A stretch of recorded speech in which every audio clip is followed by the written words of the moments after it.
Rhea, a young astronaut, wakes up disoriented inside a space station that has landed on a desolate world nicknamed Ash. She can't remember her own name or how she got there, and a scar across her forehead hints at something terrible. Haunted by fragmented nightmares and accusing voices, she's snapped back to reality when the station's AI blares a warning of a critical malfunction. Forcing herself to act, she restores power, but as she moves through the station, she finds blood smeared along the walls, and soon, the body of a fallen crewmate. Taking a knife from the corpse, she realizes with horror that the entire crew is dead. Through an open hatch, Rhea glimpses the planet's bleak landscape, where ash-like flakes drift down from a sky dominated by a colossal portal of light. A name surfaces in her mind, Brian, just as her oxygen levels drop, sending her staggering back into the failing station. Memories flash like broken glass, the smiling faces of her crewmates, a celebration in the lounge, Kevin's pompous speech, Davis's toast, and laughter over a meal. They had chosen her to be the first to walk on Ash, humanity's greatest discovery after decades of searching for a livable world. In the present, Rhea tends to a wound in the medbay, showers, and searches for answers. She finds logs showing she once worked with plants aboard the station, though she recalls nothing. When the security system detects movement, Rhea arms herself with the knife and confronts a figure in a spacesuit. She attacks, but the stranger calls her name. Hesitant, she listens. He introduces himself as Brian, claiming he came from the orbital ship after receiving her distress signal. According to him, a crew member named Clark went insane and slaughtered the others. Rhea admits her mind is broken into fragments, her past wiped clean. Brian helps her onto a diagnostic table, explaining that their mission, 7F, is humanity's last hope after 6 failed expeditions. Earth is dying, and Ash could be their salvation. The medbot probes the scar on her head, triggering more pain and fragmented visions. Brian comforts her, reminding her that she once believed the mission wasn't sacrifice, but a search for answers Earth could no longer provide. Even stripped of memory, he insists, she is still that person, but Rhea can't stop thinking about Clark. If she's alive, she's running out of oxygen. Against Brian's warnings, Rhea ventures out into the storm-ridden terrain, haunted by the thought that Clark may have been infected by something alien. As she hauls the body bags of her crew, Brian insists they abandon the planet. The station is running on backup power, oxygen reserves are low, and the launch window is closing. Yet Rhea is plagued by grotesque hallucinations.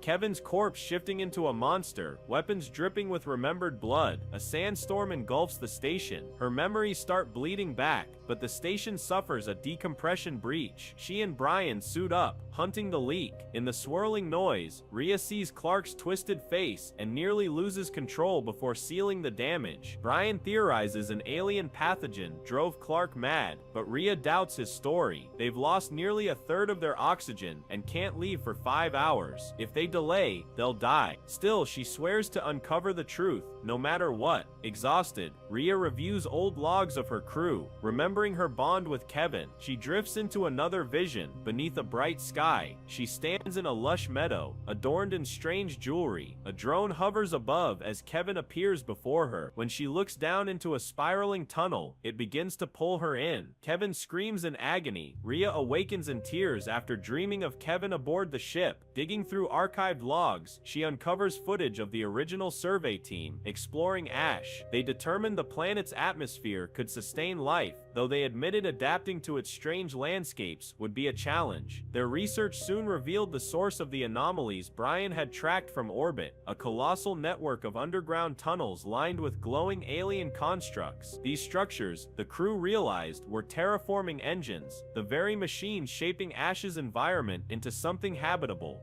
When one of the astronauts attempted to measure the tunnel's depths, disaster struck. A violent explosion erupted, releasing spirals of light and storms of unknown matter that tore through the cavern. Rhea, watching the footage, sees her companions perish in the chaos. At that moment, Brian appears, catching sight of the tablet in her hands. With visible reluctance, he admits the entire mission had gone dark. Rhea, furious, demands the truth. How long had he known the planet was artificially prepared for colonization? Brian confesses his role was to monitor her specifically, but insists that despite her fragmented memory, she is still herself. Their only hope now, he argues, is to escape before unraveling the rest. Shaken, Rhea blurts out a devastating confession. She killed the others but doesn't understand why. The memory patches, she realizes, are the only key to piecing her past together. But Brian doesn't trust her fragile mind. Their mission, he reminds her, isn't personal. It's for humanity's survival. They've uncovered technology capable of remaking entire worlds, and nothing is more important than bringing that knowledge back to Earth. In just over 2 hours, the launch window will open. They must leave, no matter what. Resigned, Rhea gathers her gear. Brian replaces her patch before leaving, promising to return in time for departure. Alone, Rhea is struck by the longest memory yet in the lab. Addy, madness twisting his face, lunges at her. She fights back with scissors, stabbing wildly until he collapses. Bloodied faces of her crew swarm her vision as she realizes the infection spread far wider than she thought. She calls out for Brian, but silence answers. Searching the station, she finds his corpse on the floor. Terrified, she flees, only to run into Clark in a suit. Desperate, she seizes a blowtorch and ignites the flames, engulfing her friend. Clark smothers the fire, advances, and traps Rhea in the shower chamber. Thinking quickly, she jams a hose into his helmet, flooding it until he drowns. Dragging his body to the medbay, she initiates a scan, yet the bot finds no trauma besides waterlogged lungs. The AI announces the launch window is open. Outside, Rhea casts another black body bag into the ashen wasteland, staring at the brilliant star where the mother ship waits in orbit. She returns to begin the launch sequence, but it fails. In desperation, she applies 2 memory patches at once.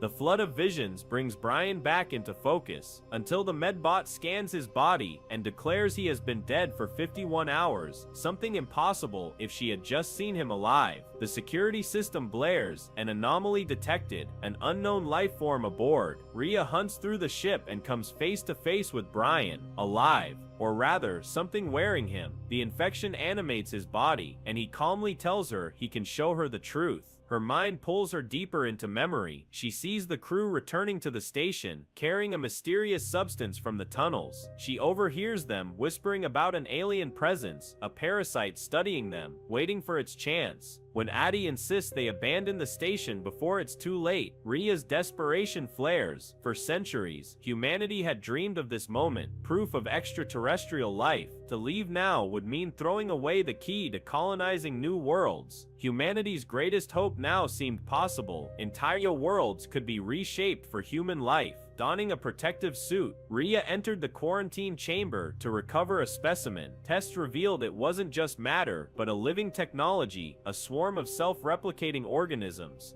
Then everything unraveled. The sample broke free, latching onto Addy. Before anyone could react, a writhing tendril forced its way into his nose, twisting his face into something unrecognizable. He lunged at Rhea with inhuman fury. Her screams drew the others. Clark tried to pull her away while Kevin examined Addy, only for the infected man to spring up and attack. In a brutal fight, Kevin managed to kill him, but the parasite abandoned Addy's corpse and burrowed straight into Kevin. Now Kevin's body became the monster. He turned on Rhea, beating her savagely as Clark, still in her suit, tried in vain to shield her. Brian stood frozen, unable to move until Kevin shifted toward him. Seizing the moment, Rhea shoved a helmet onto Clark and pushed her toward the escape pod. Kevin's eyes locked on Rhea. In a terrifying, distorted voice, he spoke her name. She whispered an apology, then drove a knife deep into his chest. But the nightmare didn't end. The parasite left his body and surged into her own through the wound in her temple. Rhea convulsed as the alien presence took hold. The AI blared warnings of parasite activity while a red, pulsating organism writhed inside her skull. For the first time, she heard its voice. It claimed the planet belonged to its kind,